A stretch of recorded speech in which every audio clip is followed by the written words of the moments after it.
Martin, on a lu et vu beaucoup de textes bibliques aujourd'hui qui nous montrent que Dieu s'intéresse à nous, puisque c'était la question du jour. Dieu s'intéresse-t-il à nous? La réponse est clairement oui.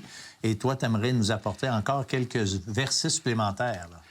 Oui, c'est des versets qui nous disent que Dieu s'intéresse personnellement à nous, mais des fois, on le sent pas. C'est pour ça qu'il faut aller dans les Écritures. Moi, je me rappelle, avant de les lire, je me rappelle d'un moment de 6 mois dans ma vie où c'était sombre, puis je criais à Dieu, puis il répondait pas.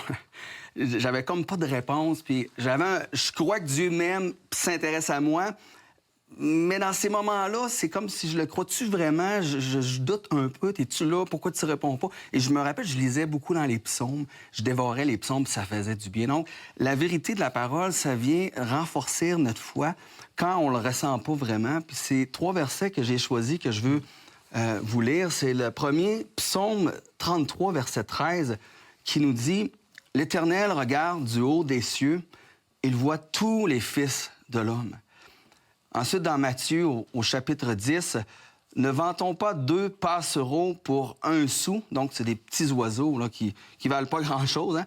Cependant, il n'en tombe pas un à terre sans la volonté de votre Père. Et même vos cheveux sont tous comptés.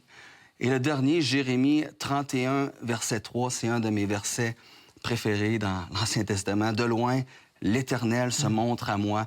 Je t'aime d'un amour éternel. C'est pourquoi je te conserve ma bonté. » Alors, moi, je le crois, pas parce que je le ressens, que Dieu, il m'aime puis il s'intéresse à moi tout le temps. Je le ressens pas tout le temps. Je le crois parce que la parole me le dit à tellement d'endroits. En fait, c'est pas ce que tu sens qui est important, c'est ce que tu sais. Ouais. Puis on invite nos auditeurs à faire la même chose, à considérer ce que la Bible dit et ce que vous sentez ou ce que vous pensez. Laissez ça vous éclairer par la parole de Dieu pour que nous puissions avoir la bonne pensée par rapport à ça. Parce que Dieu est un Dieu qui est grand, qui est beaucoup plus puissant que nous.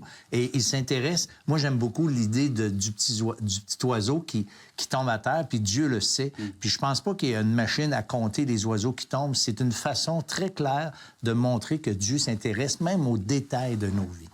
Alors, c'est bon. Merci beaucoup, Martin. Merci à Jean-François Moquin qui était avec nous. Merci à vous, chacun d'entre vous, qui êtes là semaine après semaine. Et nous, on vous convie pour une autre émission de l'heure de la bonne nouvelle dès la semaine prochaine.